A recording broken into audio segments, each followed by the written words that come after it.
बहुत समय पहले गांव में एक जाट रहता था। उसकी पत्नी भी उसके साथ रहती थी।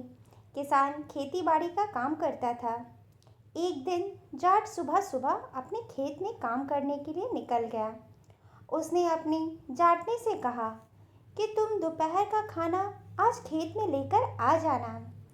इधर जाट खेत पर काम करने चला गया और उधर जाटनी सुबह से दोपहर हो गई पर वह खाना लेकर खेत पे नहीं पहुंची। दोपहर हो गई और जाट को बहुत तेज भूख लगी थी और जाटनी घर में आराम कर रही थी। उसे तो याद भी ना था कि उसे खेत पर खाना लेकर जाना है। भूख इतनी जोर से लगी थी कि उसे बर्दाश्त ना हुआ और वह अपने बैलों को लेकर अपने घर की ओर जाने लगा। जिस रास्ते से वह जा रहा था उस रास्ते में एक मटर का पेड़ था। उसमें बहुत हरे भरे मटर लगे हुए थे। उसने सोचा क्यों ना मैं कुछ मटर तोड़कर खा लूं। उसने कुछ मटर तोड़कर खा लिए। जैसे ही वह खाकर उठा उसने देखा खेत में एक छोटी सी कन्या लेटी हुई है। उसने इधर उधर देखा पर उसे कोई ना दिखा। उसने उस बच्ची को खेत में छोड़ना ठीक ना समझा। उसने उस बच्ची को उठाया और अपने घर ले गया और घर जाकर उसने वह बच्ची अपनी पत्नी को दिया और बोला, यह हमारी ही पुत्री है और हमारे साथ ही रहेगी। यह मुझे मटर के खेत में मिली थी। शायद उसे वहाँ कोई छोड़ गया होगा।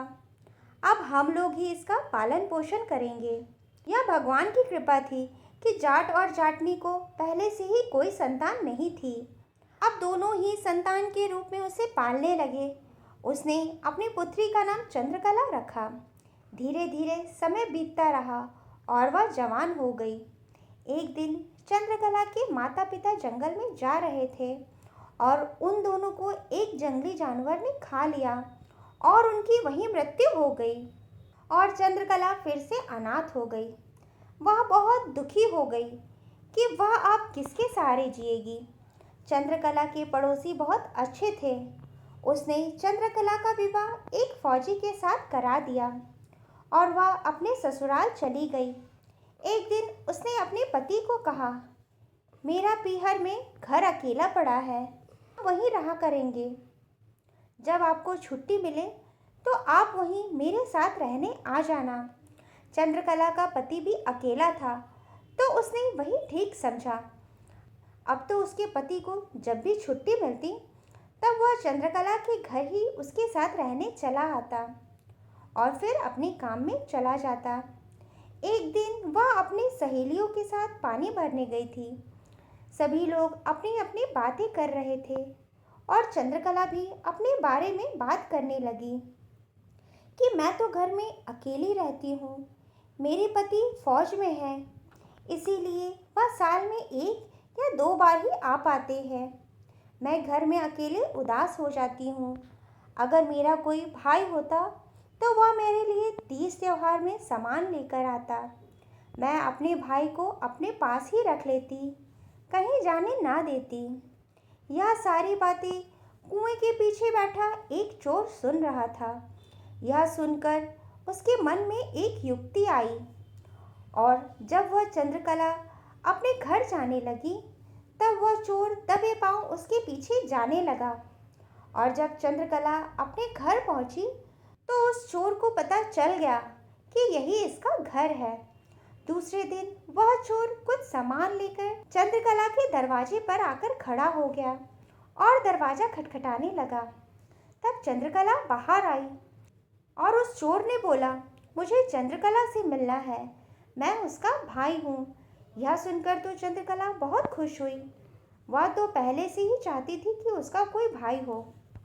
चंद्रकला ने उसे अंदर बुलाया और उस चोर ने एक झूठी कहानी सुना दी कि जब मैं 4 साल का था और तू 2 महीने की थी, पिताजी ने तुझे खेत पर सुलाया था और पता नहीं तुझे कौन उठाकर ले गया। हमने तुझे बहुत ढूंढा पर तू कहीं ना मिली। जब मुझे पता चला कि तू इस गांव में रहती है और तेरा विवाह हो गया है तो माँ ने मुझे सामान देकर तेरे घर भेजा है और बोला है कि तुझे अपने घर ले आऊं। हाँ भैया, मैं भी अपनी माँ से मिलना चाहती हूँ। मैं तुम्हारे साथ जरूर चलूँगी। वह चोर भी तो यही चाहता था। अब तो उसका काम बनने वाला था। उसने अपने बहन का सारा सामान बांधा और उसे अपने गांव में ले जाने लगा। चलते चलते चंद्रकला को प्यास लगने लगी। वह बोली, भैया, मुझे बहुत जोरों से प्यास लगी है, क्या कहीं पानी मिलेगा? चोर कहने लगा, बहन, थोड़ी ही दूर में घर है, वहाँ चलकर पी लेना। वह लोग फिर से आगे बढ़ने लगे। चलते चलते बहुत समय बीत गया। वह बार बार बोलने लगी, भैया, मुझे बहुत जोरों से प्यास लगी है, पर वह चोर कुछ ना कुछ बहाना बनाता रहता। जब वह अपने गांव में पहुंचा तो चंद्रकला ने फिर से बोला, भैया, मुझे बहुत जोरों से प्यास लगी है, पहले मुझे पानी पिला दो। तब चोर ने चिल्लाते हुए बोला, कौन भैया? किसका भैया? मैं तो चोर हूँ और तुझे यहाँ लेकर आया हूँ। मैं तो तुझे अपनी पत्नी बनाऊंगा। चंद्रकला सब समझ गई कि उसके साथ धोखा हुआ है। फिर वह चोर उसे अपने घर ले गया। वहीं उसकी माँ चारपाई पर लेटी थी। तब चोर ने बोला, माँ देख, मैं तेरे लिए बहू लाया हूँ। मैं इसके साथ शादी करूँगा और यह तेरी बहुत सेवा करेगी। चंद्रकला ने कुछ ना बोला, बस वह अपनी सहमी नज़रों से उन लोगों को देखती रह गई। उसका 5 भाई भी था, उनमें से एक काना था। सारे के सारे भाई उस समय घर में आ गए। जब उन लोगों की नज़र चंद्रकला पर पड़ी तो सब उस पर मोहित हो गए और बोलने लगे कि मैं इसके साथ विवाह करूँगा, मैं इसके साथ विवाह करूँगा। तभी वह चोर बोलने लगा, नहीं, मैं इसे लेकर आया हूँ तो मैं इसके साथ विवाह करूँगा। तभी भाइयों में जो बड़ा भाई था उसने बोला, मैं सबसे बड़ा भाई हूँ, इसलिए सबसे पहले मेरा विवाह होगा तो मैं इसके साथ विवाह करूँगा। सारे के सारे भाई आपस में लड़ने लगे। उनको लड़ते देख उनकी माँ बोलने लगी, तुम लोग ऐसे झगड़ा मत करो, तुम सभी को चोरी करनी पड़ेगी और जो चोरी करके सबसे मूल्यवान वस्तु लाएगा, मैं उसी के साथ इस लड़की का विवाह करवा दूंगी। सातों को यह बात बहुत पसंद आई और सातों चोरी करने निकल गए। चंद्रकला सोचने लगी कि मैं इन लोगों से अपना पीछा कैसे छुड़ाऊं। तभी उसकी नज़र उसकी माँ पर पड़ी, जो अपना सर खुजला रही थी। उसके मन में एक युक्ति आई और उसने बोला, माँ जी लाओ, मैं आपके सर में कंघी कर देती हूँ। यह सुनकर तो उसकी माँ बहुत खुश हो गई और सोचने लगी, शायद यह लड़की यहाँ खुश है, मैं इसके साथ अपने बेटे का विवाह करा दूंगी। फिर चंद्रकला उसकी कंघी करने लगी और बोली, लगता है माँ जी आप कई दिनों से नहाई नहीं है, तो मैं आपके लिए पानी गर्म कर देती हूँ। फिर वह पानी गर्म करने लगी और बोली, माँ जी आपके कपड़े कहाँ हैं? मैं कपड़े निकाल देती हूँ। उसकी माँ ने भी बोल दिया, जा संदूक में कपड़े पड़े हैं। उसने जब संदूक खोला, उसमें बहुत सारे सोने चांदी हीरे जवाहरात भरे पड़े थे। वह चुपचाप से कपड़ा निकालकर आ गई। उसने धीरे धीरे उसकी माँ पर पानी डाला। जब चोर की माँ को बड़ा अच्छा लगने लगा तो उसने उबलता हुआ पानी उसके माँ के शरीर पे डाल दिया और वह पूरी तरह जल गई और तड़प तड़प कर वहीं मर गई। चंद्रकला ने उसे नए कपड़े पहनाए और बिस्तर पर सुला दिया और उसके सर पर एक कपड़ा ढक दिया। ऐसा लग रहा था कि वह सो रही है। चोर के घर में एक बिल्ली भी रहती थी। चंद्रकला ने उसे पकड़ा और आटे के चक्की से बांध दिया। जब बिल्ली इधर उधर डोलती तब वह चक्की चलने लगती। अब तो चंद्रकला ने सारा धन एक पोटली में भर लिया और उन्हीं के बैलगाड़ी में अपने गांव की ओर चल दी। जब 6 चोर धन लूटकर घर आए तो उन लोगों ने देखा कि उनकी माँ सो रही है और उन लोगों ने सोचा माँ को उठाना ठीक ना होगा। अंदर से चक्की की आवाज़ भी आ रही थी। उन लोगों ने सोचा चंद्रकला भी अब हम लोगों के साथ रहने को तैयार हो गई है, इसीलिए वह आटा पीस रही है। थोड़ी देर उन लोगों ने इंतज़ार किया, पर चक्की की आवाज़ बंद ना हुई और माँ भी अभी तक नहीं उठी। उन लोगों ने अपनी माँ को जगाते हुए कहा कि माँ, यह क्या पीस रही है जो अभी तक खत्म ही नहीं हुआ? पर माँ कैसे बोलती, वह तो मर चुकी थी। उसने अपनी माँ के चेहरे से कपड़ा हटाया और देखा माँ तो मरी पड़ी है। वे लोग घबरा गए और जब अंदर जाके देखा तो चक्की से बिल्ली बंधी हुई थी और वह वही चक्की चला रही थी। फिर चोर ने संदूक में देखा और समझ गए कि चंद्रकला सारा धन लेकर भाग गई।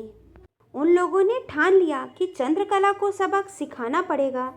सबसे पहले उसने अपनी माँ का अंतिम संस्कार किया।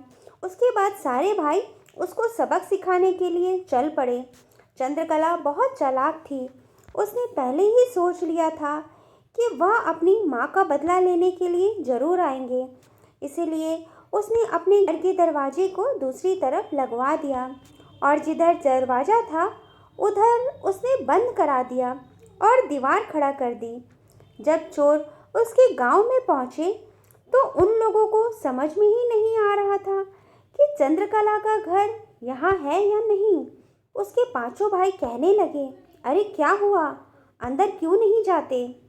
तो वह चोर कहने लगा, जब मैंने उसके घर का पीछा किया था तो दरवाज़ा कहीं और था, पर अब कहीं और है। सारे चोर ने उसे दीवार पर छेद करना शुरू कर दिया और अंदर चंद्रकला को पता था कि सारे चोर आ गए हैं। उसने एक तेज तलवार अपने हाथ में ले ली और दीवार से सटकर खड़ी हो गई। इधर चोरों ने दीवार इतना खोद दिया था कि उसके अंदर आराम से जा सकते थे। पहले चोर ने अपना सर अंदर किया तो चंद्रकला ने तुरंत तलवार से उसकी नाक काट दी। चोर तिलमिला उठा, बाहर निकल गया और जोर से चिल्लाने लगा, बचाओ बचाओ। सारे भाई उसकी ऐसी हालत देखकर घबरा गए और उसे तुरंत वैद्य के पास ले गए। पहले उसने उसकी मरहम पट्टी की, फिर वे लोग फिर से चंद्रकला से बदला लेने के लिए निकल पड़े। उस समय चंद्रकला सो रही थी, इसीलिए छह चोर घर के अंदर आ गए। जिस खाट पर चंद्रकला सो रही थी वह उस खाट को उठाकर वह अपने गांव की ओर चल पड़े। चलते चलते वे लोग एक जंगल की ओर पहुंचे। तभी चंद्रकला की आंखें खुल गई। उसने सोचा कि यह चोर खाट सहित उसे उठाकर ले जा रहे हैं, तो उसने एक पेड़ की डाल पकड़ ली और ऊपर चढ़ गई। यह सब वह काना चोर देख रहा था। उसने अपने भाइयों से कहा, भाई देख लो, वह चंद्रकला पेड़ पर चढ़ गई है। पर सारे भाइयों ने उसकी बात नहीं मानी और बोला, तुझे क्या हम लोगों से ज़्यादा दिखता है? वह कब से इस खाट पर सो रही है और बोलता है पेड़ पर चढ़ गई। तो चुपचाप हम लोगों के साथ चलते रहे। पर काना चोर बार बार यह बोलता रहा। फिर सारे भाई सोचने लगे, चलो एक बार देख लेते हैं कि खाट पर कोई है कि नहीं। उसने उस खाट को नीचे रखा, तब उस खाट पर कोई नहीं था। तब उन लोगों ने काना चोर से पूछा, अरे वह किस पेड़ पर चढ़ी थी, कहाँ है वह पेड़? तब वह इशारा करके बोलने लगा, देखो यह बरगद का पेड़ है, इसी पर वह चढ़ी हुई है। पर वह उन लोगों को दिखाई नहीं दी क्योंकि उस समय बहुत अंधेरा था और पेड़ भी बहुत घना था। काने चोर ने उसे चढ़ते हुए देखा था, इसीलिए वह उसे ही दिख रही थी। तब सारे भाई ने कहा, अरे वह तुझे दिख रही है तो तू जाके चढ़ और उसे उतार के ला। वह जैसे ही पेड़ पर चढ़ा और चंद्रकला को पकड़ने लगा, चंद्रकला ने उसे एक लात मार के पेड़ से नीचे गिरा दिया और उसके हाथ पैर टूट गए और उसकी जीभ भी दांत तले दबकर कट गई। अब वह काना चोर कुछ ना बोल सका, बस वह चिल्लाता रह गया, आह आह आह। सारे भाई उसे उठाकर डॉक्टर के पास ले गए और उसकी मरहम पट्टी कराई। उसे ठीक होने में कई दिन लग गए। अब तो सारे चोर को चंद्रकला पर और गुस्सा आने लगा। अब हम उसे नहीं छोड़ेंगे, हम अपने भाई का भी बदला उससे ज़रूर लेंगे। वह फिर से चंद्रकला के घर पहुंचा और चंद्रकला फिर से सोई हुई थी। उन लोगों ने सोचा पहले हम इसका सारा धन लूट लेते हैं। वे लोग जैसे ही सारा धन पोटली में भरने लगे, चंद्रकला की नींद खुल गई। वह चुपके से एक कुल्हाड़ी उठाकर घर के बाहर निकल आई। जैसे ही वह बाहर निकलेंगे, मैं उन लोगों को नहीं छोड़ूंगी। जब चोर एक एक करके बाहर निकलने लगे, तो चंद्रकला ने एक एक करके सबको मार डाला और सबको सफ़ेद पोटली में डालकर घर में इकट्ठा कर दिया। दूसरे ही दिन उसके गांव में एक फ़कीर आया और वह फ़कीर चंद्रकला के घर आया। तब चंद्रकला ने पूछा, फ़कीर, तुझे रोज़ कितनी आमदनी हो जाती है? तब उसने बोला, मेरे पेट भरने तक गुजारा हो जाता है और मुझे क्या चाहिए? तब चंद्रकला ने बोला, बाबा, अगर तुम मेरी मदद कर दो तो मैं तुझे एक दिन का 400 रुपया दूंगी। बाबा के मन में लालच आ गया और बोला, बेटी, क्या बात है, जरा बता दे मुझे। चंद्रकला ने बोला, बाबा, मुझे एक जादूगर बहुत दिनों से परेशान कर रहा था, तो मैंने उसे इस पोटली में बंद कर दिया है। आप इसे कहीं दूर गहरी नदी में फेंक आओ, जिससे वह कभी वापस ना आ सके। वह फ़कीर झट से तैयार हो गया और बोला, बेटी, मैं फेंक तो दूंगा, पर 400 रुपये ज़रूर लूँगा। तब चंद्रकला ने बोला, बाबा, आप फिक्र मत करिए, मैं आपको पैसे दे दूंगी। फिर वह फ़कीर उस पोटली को एक गहरी नदी में फेंक कर आ गया। जैसे ही वह चंद्रकला के घर पहुंचा, उसने देखा वैसी ही पोटली चंद्रकला के पास पड़ी हुई है। वह चंद्रकला से कुछ बोलता, वह पहले ही बोल उठी, बाबा, यह तुमने कैसे पोटली फेंकी है और यह फिर से यहाँ आ गई? मैंने बोला था इसे किसी गहरे पानी में फेंक कर आना। अब तो फ़कीर ने सोचा, अब मैं इसे बहुत गहरे पानी में फेंक कर आऊँगा।